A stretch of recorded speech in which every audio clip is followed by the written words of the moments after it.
사랑의 아버지 하나님, 감사합니다. 너무나 부족하고 연약한 자들을 주님께서 이 은혜의 장소로 불러주셨습니다. 이 시간 우리 하나님의 사랑과 말씀을 방해하는 모든 죄성이 우리 가운데 있음을 주님 앞에 고백합니다. 회개합니다. 주여 용서하여 주시옵소서. 주님 앞에 엎드리는 모든 영혼들의 그 죄악과 연약함을 예수님의 보혈로 덮어주시고 깨끗이 씻어 주시옵소서. 그래서 주님 앞에 나아가는 우리의 발걸음이 아버지 하나님 담대할 수 있도록 도와주시고 겉으로 옆으로 비껴가지 않도록 주여 역사하여 주시옵소서. 아버지 하나님, 우리 마음 가운데 여러 가지 상처가 있고 두려움이 있고 아버지 하나님 세상적인 집착이 있습니다. 이 시간 주님의 영광의 빛, 생명의 빛, 진리의 빛을 비춰 주시사 그 모든 어둠들을 우리가 보고 아버지 하나님 쫓아낼 수 있도록 역사하여 주시옵소서. 내가 나사렛 예수의 이름으로 명하노니 우리 예배를 방해하는 모든 어둠은 이 시간 다 떠나갈지어다.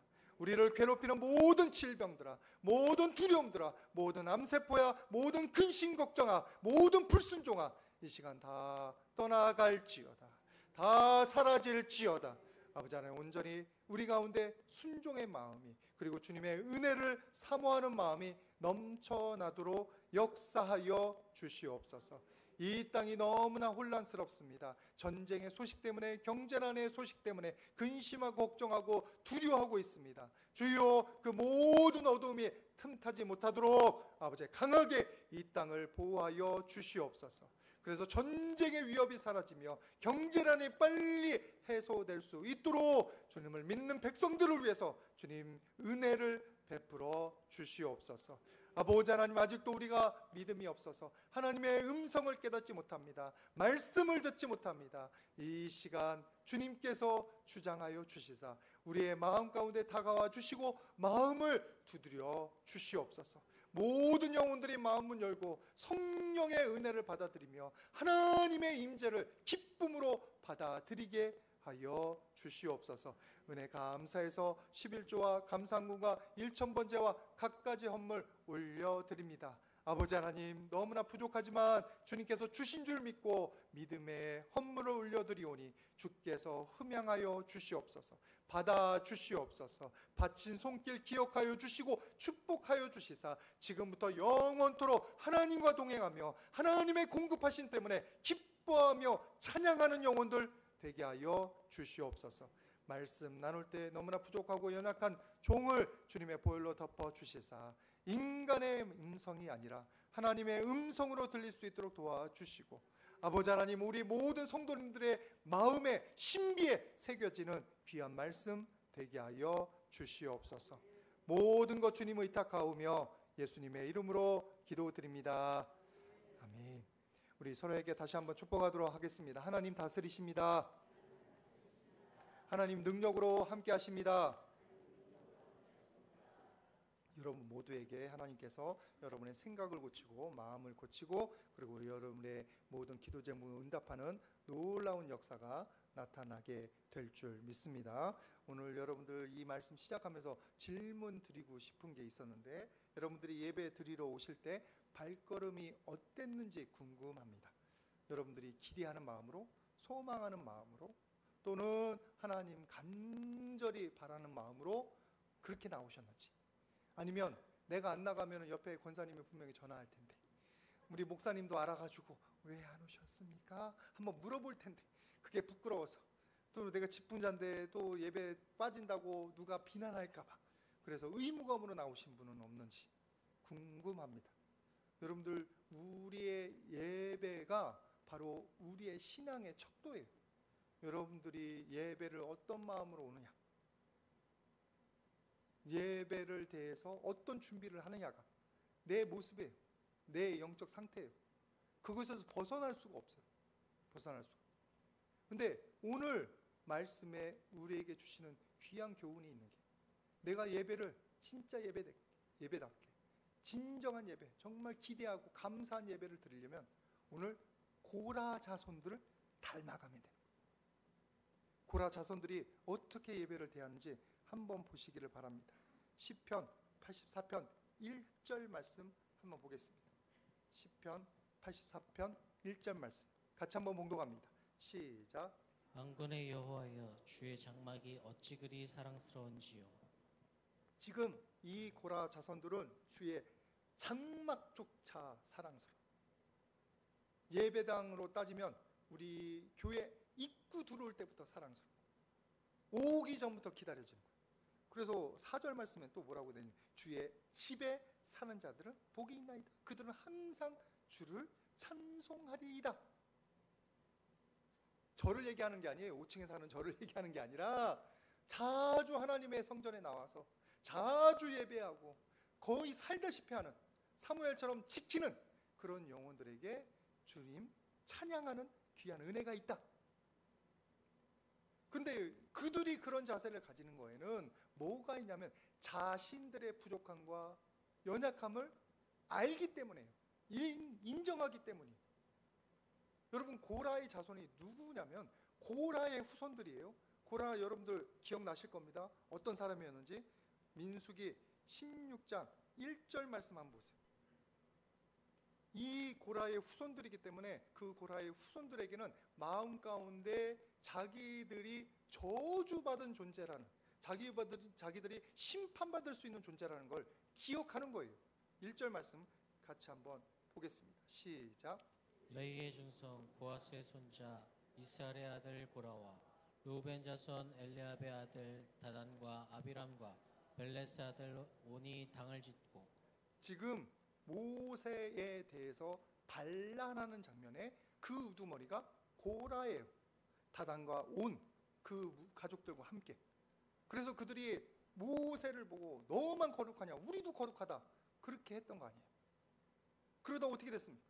그들이 향로에서 나오는 불에 불태워 죽었고, 다단의 가족들하고 온의 가족들은 땅속에 가를 삼키짐을 당했어요. 땅속에. 아니, 그런데 그렇게 고라가 죽었으면, 다단하고 온의 가족들 다 죽었으면 고라의 자손들은 어떻게 돼야 돼요? 원래는 죽었어야 돼요. 그런데 너무나도 감사하게도 고라의 아들들은 살아납니다. 말씀 한번 보겠습니다. 민수기 26장 11절 말씀 보세요. 민수기 26장 11절 말씀 같이 한번 봉독합니다. 시작. 고라의 아들들은 죽지 아니하였더라. 그들이 이때 살아남아서, 왜요? 아버지 고라가 행하는 그 반란에 동참하지 않았던 거예요. 그들은 그 자리에 있었어요. 아버지가 왜 이 모세만 거룩하냐, 아론 대제사장 하는데 내가 옆에서 보니까 나도 할만하다, 나도 레이 자손이야, 나도 레이 지파야, 나도 옆에서 성령 만지고 나도 옆에서 뭐해. 그렇게 고라가 아들들에게 명령하고 아들들에게 얘기하는데도 아들들이 어떻게 했어요? 따르지 않은 거예요. 그 자리에 있지 않은 거예요. 그래서 그들이 지금 살아남은 거예요. 그러니까 그때 살아남은 것도 감사하고, 그리고 지금도 하나님 성막에서 하나님을 봉사하며 예배할 수 있는 것이 너무나 기쁜 거예요. 자기들은 자격이 안 되는 걸 알기 때문에, 자기들은 너무나 부족한 걸 알기 때문에. 그래서 그들이 예배를 드릴 때 예배가 너무 감사하고 축복이 되는 거예요. 영광이 되는 거예요. 영광. 이 예배에 나오신 분들 중에서 이 예배가 은혜가 되는 분들은 다 마음에 자기의 부족함을 기억하며 회개하는 마음으로 나온 분들은 이 예배가 은혜 될 줄 믿습니다. 근데 나는 뭐가 잘못됐어? 오히려 내가 교회에 보탬이 되는 거지. 내가 헌물해, 나 출석해줘, 그러면 내가 직분자로서 이것저것 도와줄 건데 나를 인정해줘야지, 나를 칭찬해야지. 그런 마음으로 나온 분들은 안타깝지만 이 예배가 그분들에게 그렇게 큰 은혜가 되지는 않아요. 말씀으로 혹시나 하나님 역사하셔서 은혜 될 줄 믿습니다. 그러기를 소망합니다. 그래서 여러분들이 더 겸손해지기를 주님의 이름으로 부탁을 드립니다. 그러나 자기의 부족함을 모릅니다. 내가 도대체 이 예배를 어떻게 드려? 그것을 인정하는 사람, 예배 시작부터 은혜에 노출되어 있습니다. 여러분, 이 예배가 하나님이 임재하시는 예배예요. 하나님이 받으시는 예배예요. 전지전능하시고 거룩하신 하나님, 우리가 도대체 어떤 존재이기 때 그 하나님을 찬양할 수 있다는 겁니까? 우리가 도대체 뭐가 자격이 있다고 하나님 앞에서 찬양을 하냐고, 예배를 하냐고. 너무나 많은 교회가 있고 너무나 많은 예배가 있어서 여러분들이 예배를 소홀히 여길지 모르겠는데, 여러분 결코 예배가 우리에게 당연한 게 아니에요.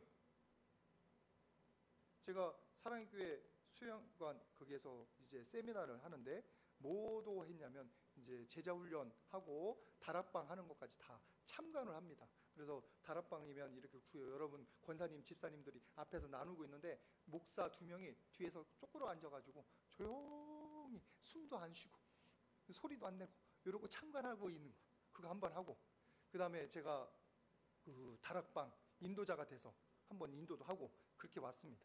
근데 제가 깜짝 놀랐던 건 뭐냐면, 그 다락방 저희를 담당한 그 다락방에서 목사 온다고 되게 기뻐하는 거예요.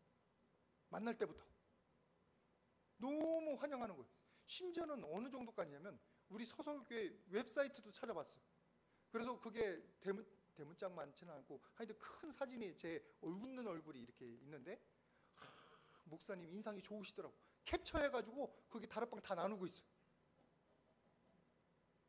저를 위해서 기도해 준다고 그렇게 한 거예요. 그리고 거기는 당연히 오정현 목사님은 그게 한 3만, 등록교인이 한 10만 된다고 해요. 지금 출석교인이 4, 5만 정도 되는 것 같은데, 오정현 목사님 대단하시더라고. 제가 이번에 오정현 목사님 새롭게 발견하고 왔습니다. 배울 점도 많이 배우고. 그 교회이기 때문에 오정현 목사님을 뵙는 건 하늘에게 별따기예요. 하늘의 별따기. 근데 그거는 이미 알았지. 근데 교구 목사들은 자주 볼 줄 알았거든요. 또 교구도 우리 교회 10배 이상 커요. 한 교구가. 그러니까 그 교구 목사님도 다 만나지 못하는 거예요. 그러니까 그 가정 가운데 목사가 온다는 게 기쁘다는 거예요. 기쁘다는 거예요. 이분이 나를 이렇게 초청해 주시는 거예요. 그래서 이제 또 얘기가, 그리고 한 다음에 밥상을 항상 커다랗게 차려놓고, 원래는 3찬만 하기로 했는데, 우리 교회도 3찬이에요. 여러분들 우리 특별히 남자분들한테 부탁드리는데, 교회 식사에 반찬 나오는 것 때문에 불평하지 말아주시기를 바랍니다. 수고해 주시는 거면 감사해요. 3찬은 제가 부탁드린 거예요. 딱 2가지 반찬만 하시라고 제가 부탁드린 건데, 원래는 그렇게 하는 거래요. 근데 목사들 온다고 한 10가지를 차리셨나 봐. 맛있게 먹고 왔습니다. 오늘 감동을 받더라고요. 아니, 이 작은 아무것도 아닌 목사, 다른 교회 목사, 어디에 붙어 있는지도 모르는 교회 목사를 그렇게 환영해 주는데, 귀중한 분이라면 우리가 어떻게 하겠냐. 영어에서 이런 구절이 있습니다. It is my honor라는 얘기가 있습니다. 이것이 나의 영광입니다. 내게 영광입니다. It is my honor to meet you. 당신을 만나게 돼서 영광입니다. 이 말을 쓸 때 누구냐면, 내가 정말로 만나고 싶었던 사람, 정말 귀한 사람을 만났을 때 이 말을 씁니다. 나의 영광입니다. 지금 우리 예배에 한번 적용해 보세요. 여러분들 이 자리에 하나님이 와 계십니다. 우리가 지금 하나님을 만나러 이 예배 드립니다. 저는 눈에 보이지 않는 하나님 대신에 하나님께서 저에게 감동 주신 걸 가지고 하나님의 마음을 전하기 위해서 이 자리에 선 것뿐입니다. 그러면 It is my honor가 돼야 돼요. 이것이 내 영광이 돼야 돼요. 이 예배가 나의 기쁨이 돼야 돼요. 감사가 돼야 돼요. 근데 여러분들 마음 가운데 그것이 있습니까? 이 예배가 기쁨입니까? 아니면 의무입니까?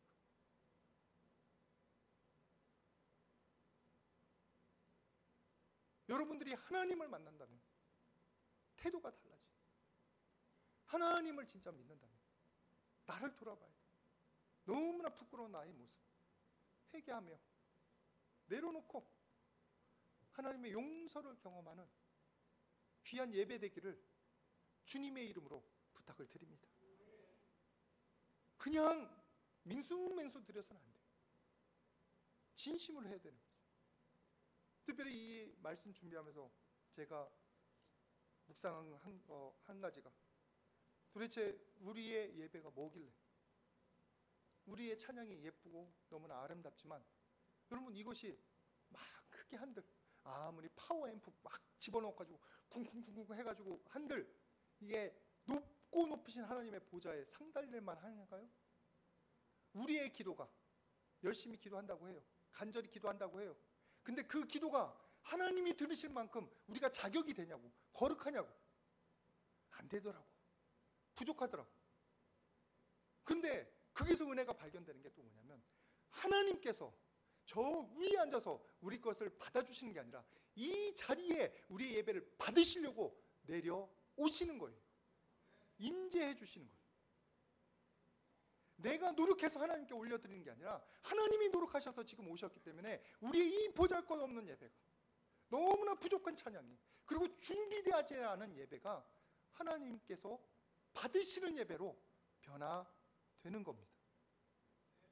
시편 22편 3절 말씀 같이 한번 보도록 하겠습니다. 찬양에 관해서 제가 말씀 나눌 때도 한번 나눴는데 같이 한번 봉독합니다. 시작. 내 찬송 중에 계시는 주여, 주는 거룩하시니이다. 하나님께서 지금 어디 중에 계신다고요? 이스라엘의 찬송 중에 계신다. 이스라엘 찬양이 아무리 화려하면 얼마나 화려하겠습니까? 얼마나 거룩하겠습니까?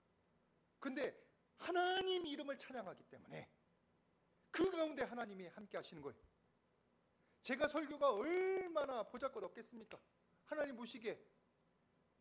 그러나 하나님의 이름으로 하나님의 마음을 담아서 설교하려고 하면 하나님의 이름 때문에 하나님이 이 가운데 계실 줄 믿습니다. 예배도 마찬가지예요. 내가 예배다운 예배를 드리기 때문에 하나님 영광 받으시는 게 아니라 하나님의 거룩하신 이름이 거론되고 하나님을 향하여 예배하기 때문에 아무리 보잘것없는 예배일지라도 그 예배에 하나님이 기뻐 임하시고 받아주시는 거예요. 제가 성결교 출신에서 그런 얘기를 많이 들었는데, 성결교는 동양 신학대학 도쿄에 있는 거기서부터 시작돼가지고 이 가운데 전도가 됐습니다. 그래서 기존에 장로교 선교사 그리고 감리교 선교사들은 미국에서 왔는데 거기 선교사들은 미국에서 오지를 않았어요.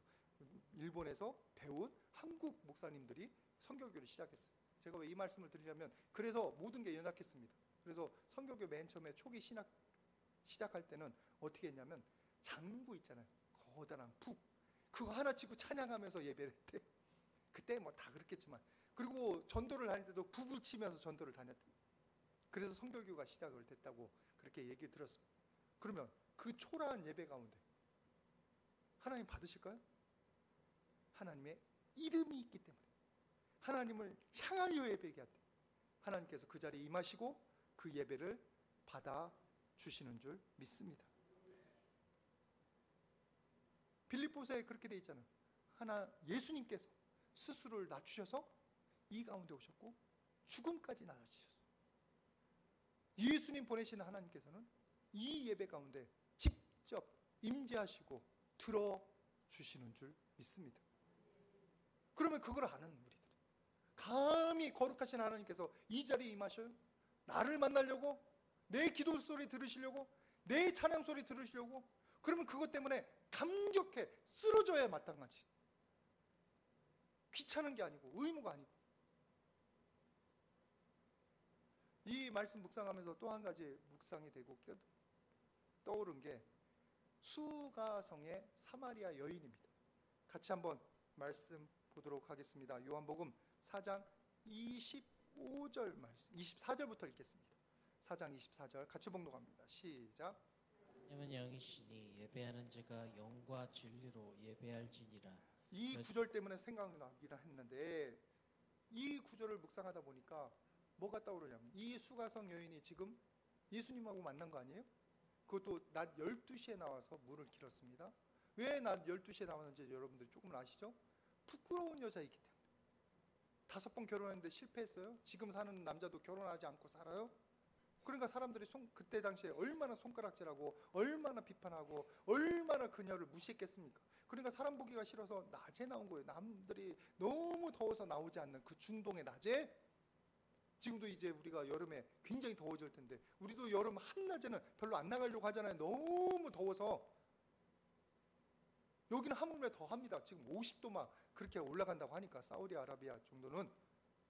그래서 이 여자가 그 사람들의 눈을 피해서 나왔는데 기껏 가니까 그 앞에 유대인 남자가 물 달라고 하는 거예요. 예수님. 그러니까 이제 12조로 계속 물었죠. 그래서 마지막에 질문이 뭐였냐면, 우리는 이 사마리아 성에서 예배하는데 유대 사람들은 저 예루살렘에서 예배하더이다. 시비 거는 거지. 어떻게든 떨쳐버리고 싶어서.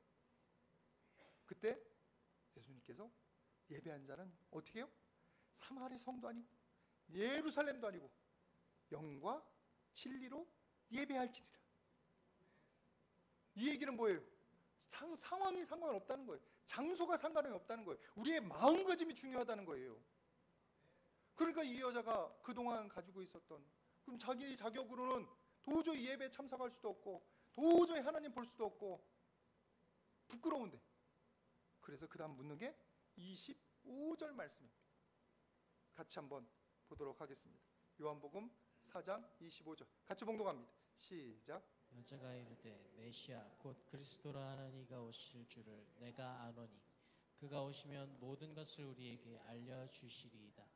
거룩하신 하나님은 감히 만난다고 말을 못하겠고 대신 자기는 너무 소망이 그건 거예요. 하나님의 이름으로 오시는 메시아는 뵀으면 좋겠다. 왜? 사람으로 보내실 테니까. 그분이 과연 나를 만나 주실까? 그런 의문으로 그냥 간접적으로 물은 거예요. 그분 한번 만난다면 내가 이 부끄러운 인생에 조금이라도 영광의 빛이 비출 텐데. 그때 예수님 뭐라고 대답하셔요? 내가 그이니라. 내가 그이니라. 감히 사람도 만나지 못하던 그 부끄러운 여인, 지금 눈앞에 메시아를 보고 있는 거예요. 하나님을 보고 있는 거예요. 하나님의 영광을 보고 있는 거예요. 그 다음에 여자의 행동에 이제서야 이해가 되는 거예요. 요한복음 4장 28절. 그 예수님께서 말하자마자 여자가 물동이를 버려두고 동네로 들어가서 사람들에게 소문을 냅니다. 봐라, 여기에 그리스도가 오셨다. 나 같은 여자를 그 그리스도께서 만나주셨다. 너무 즐겁고 기쁘니까 소문 내는 거예요. 이게 바로 하나님이 임재하는 예배의 감격을 아는 사람들이 가져야 될 마땅한 태도인 줄 믿습니다. 아니, 나 같은 자를 누가 하나님이 어떻게 만나주셔요? 내 예배가 뭐라고, 내 설교가 뭐라고, 내 찬양이 뭐라고 하나님이 들어주시냐고. 여러분의 예배 가운데 이 사마리아 여자가 경험했던 감격이, 감사가 생겨나기를 주님의 이름으로 축복을 드립니다. 나 같은 자를 만나주신다. 나같이 더러운 자를 만나주신다. 여러분들이 그 감격을 알면 예배가 달라집니다. 예배가 가만히 있을 수가 없습니다. 그때부터는 예배가 그냥 방관하는 게 아니에요. 구경하는 게 아니에요. 그 다음부터는 예배를 참가하는 사람이 되는 거예요. 벌써 이렇게 꿈나라 가지고 있는 분들도 있고 산피멍사멍하는 분도 있는데, 그렇게 되다 보면 관람이 되는 건데, 제가 이 예배를 준비하다가 주중에 그 김호중 씨, 그 미스터 트롯, 벌써 눈이 밝아지시네. 우리 권사님들 몇 분. 제가 우리 권사님들 하도 좋아하게 해서 미스터 트롯을 가끔 얘기하는데, 이번에도 제가 뭐 일부러 얘기한 건 아니고, 일부러 그걸 찾아본 건 아니고, 아니 갑자기 김호중이 클래식으로 뭐 유명한 차세대 주자가 됐고 어쩌고 그 뉴스가 나오더라고. 그래서 이거 뭔 소리야? 그래서 따라 들어가 봤더니 김호중 씨가 클래식 뭐 공연한 게 딱 나오더라고요. 근데 그게 관람객들이 누구냐면 50대, 60대 할머니까지 쭉, 어린 사람들이 아니라 트로트, 미스터 트로트 관람객들, 팬클럽인가 봐. 딱 와 있는데, 저는 김호중 씨가 노래 잘 부르더라고. 클래식도 너무 잘하더라고. 그래서 저는 그게 들리진 않고 그 관람객들의 태도가 너무 인상적이었어요. 어떤 줄 아세요? 제가 조금 해볼게요. 손을 두 손을 이렇게 막 하고 눈을 크게 뜨고 이러고 보고 있는 거예요. 이러고.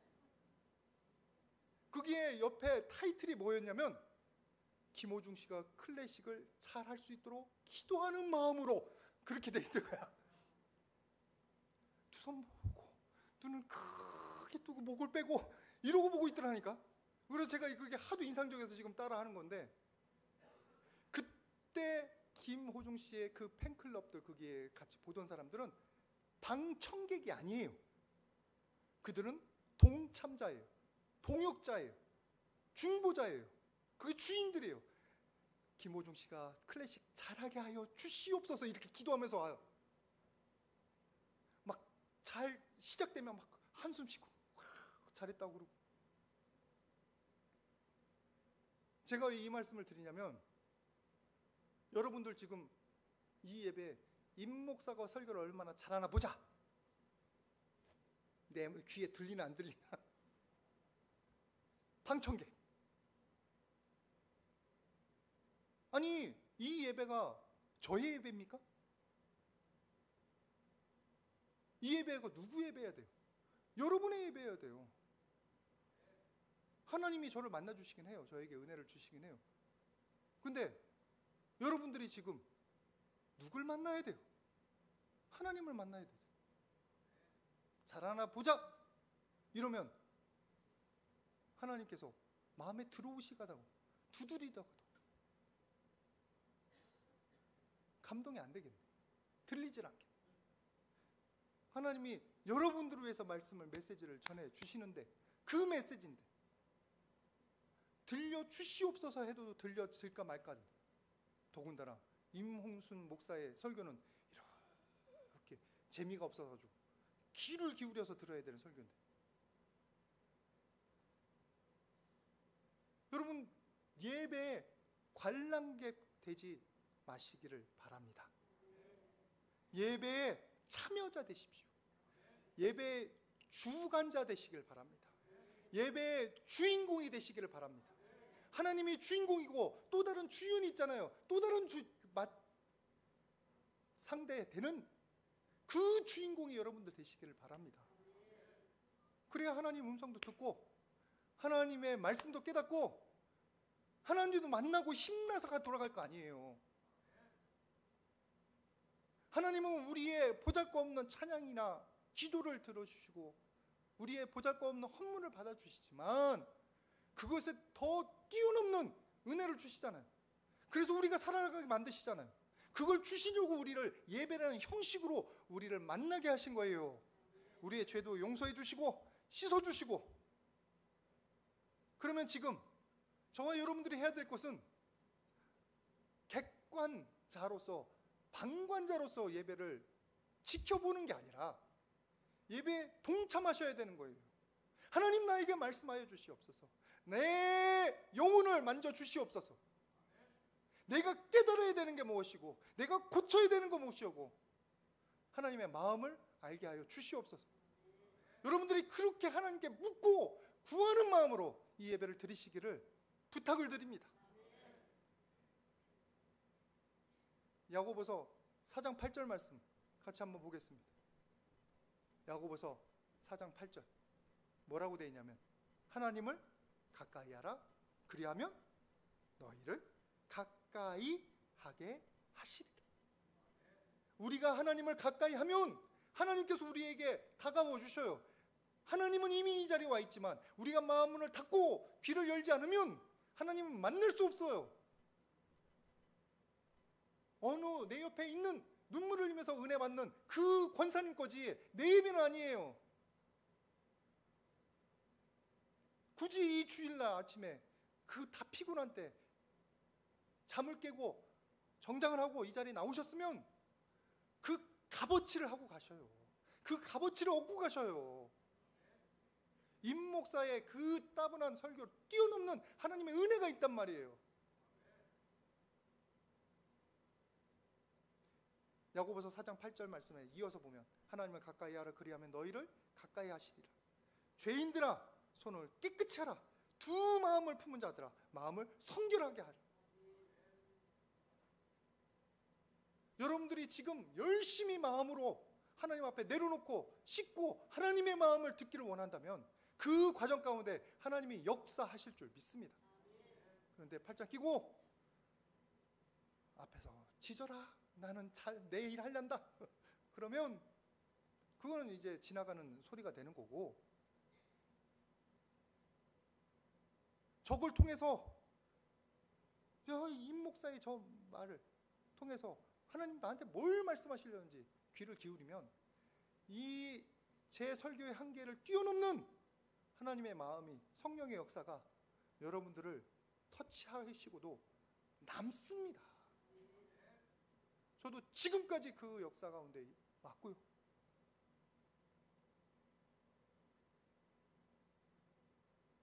객관자로서 드리지 마시고 주관자로서 드리세요. 주관. 여러분이 주인이어야 돼요.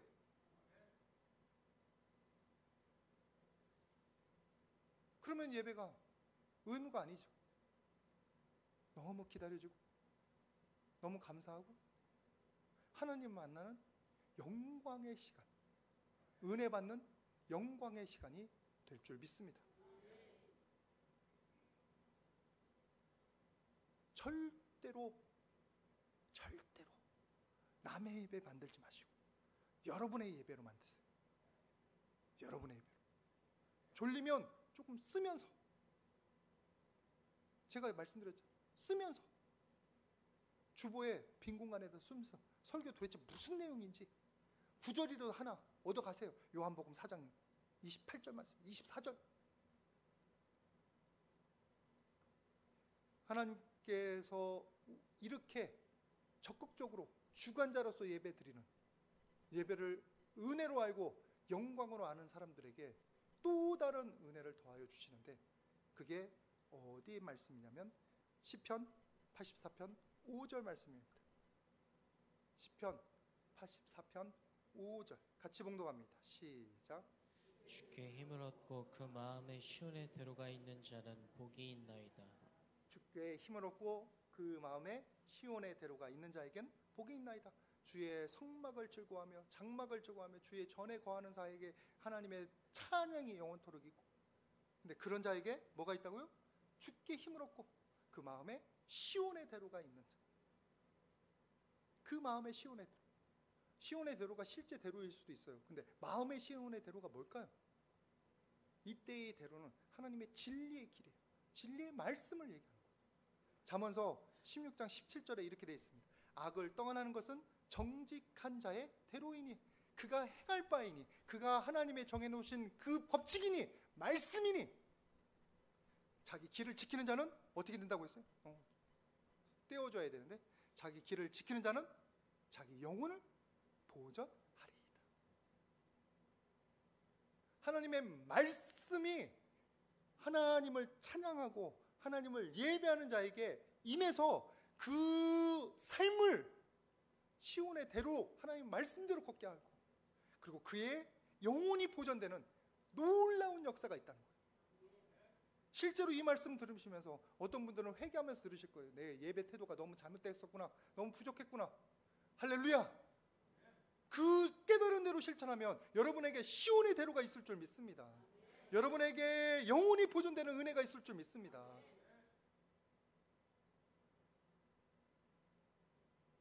우리에게 하나님의 말씀이 어디 있냐고요. 진리의 길이 어디 있냐고요. 우리가 하나님의 음성에 귀를 기울이지 않고 말씀에 존경심을 가지지 않으면 자기 멋대로 살아요. 자기 멋대로 기준대로 살아요. 그런 삶의 방향이 뭔지는 여러분들 잘 아시잖아요. 그러다가 잠깐 유혹에 빠지면 복 있는, 시편 1편에 복 있는 사람의 반대가 되는 거지. 복 있는 사람은 죄인, 딱 나오네. 같이 한번 읽겠습니다. 시작. 악인들의 꾀를 따르지 아니하며 죄인들의 길에 서지 아니하며 오만한 자들의 자리에 앉지 아니하고. 반대예요. 말씀을 안 읽고 유혹을 빠진 사람은 악인의 꾀를 빠져요. 유혹하니까. 그래서 수동적으로 끌려갑니다. 맨 처음에는. 그 다음에 어떻게 된다고요? 죄인의 길에 서게 되고, 이제 자기가 걸어가요. 자기가 주체적으로. 그러면서 그 죄인들이 하는 행동들을 다 해요. 불순종 다 하고 교만한 데 다 하고 그 다음에 아이고 조금 더 해야 돼. 오만한 자의 자리에 앉아버려요. 죄인들은 자꾸 죄가 어떻게 해요? 디크레센도 더 깊어져, 더 중해져. 여러분들이 이런 망하는 길에 들어서지 않기를 주님의 이름으로 축복을 드립니다. 근데 복 있는 사람은 어떻게 해요? 그걸 안 한다는 거예요. 대신 잠언서 몇 장만 3장 3절 말씀처럼 인자와 진리가 내게서 떠나지 말게 하고 그것을 내 목에 매며 내 마음판에 새기라. 맨 처음에는 말씀을 그냥 가까이 한 거예요. 떠나지 않아요. 예배 가라니까 끌려왔어요. 아이고 직분 주니까 어쩔 수 없이 지켜. 근데 와서 조금 깨어있을 때는 말씀이 틀려. 그렇구나, 감사하네. 다음에는 조금 더 들려. 저런 은혜도 있었네. 그리고 기도시키면 또 우리 교회는 맨날 이렇게 기도를 시켜. 이렇게 설교 전에 기도를 시켜. 목사님 하면 되지. 그런데 하다 보니까 또 은혜가 있어. 그렇게 자꾸 늘어가요. 서당계 3년이면 풍어를 읽듯이 자꾸 늘어가요. 근데 맨 처음엔 그 떠나지 않는 거. 그 다음에 뭐가 있어요? 내 목에 매는 게 나. 말씀이 너무 좋아서 이제 묵상을 자기가 알아서 하는 거야. 새벽 기도로 찾아오는 거예요. 수요 기도로 참여하는 거예요. 내 목에 매요. 그런 영혼들에게 하나님이 항상 동행하실 줄 믿습니다. 왜? 목에 맨다는 거 내 몸에 붙이는 거지.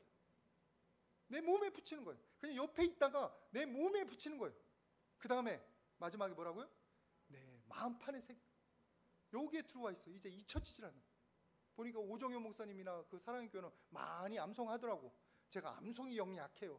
그래서 우리 교회에서 암송을 얘기를 안 했는데 암송 해야 될 것 같아. 암송한다는 거 마음판에 새기는 거예요. 떠나질 않아. 항상 떠올라. 이면수 목사님 제가 가끔 얘기했잖아요. 그 북한에서 2년 6개월인가요? 막 고문당하면서 죽을 위기에 있었어요. 근데 마음판에 새겨진 말씀이 그를 살렸어요. 성경책이 없으니까 맨날 외웠던 말씀, 기억나는 말씀으로 다시 한번 외우고 예배드리고 혼자서 여러분들 마음판에 말씀이 새겨지기를 축복을 드립니다. 찬양이 새겨지기를 축복을 드립니다.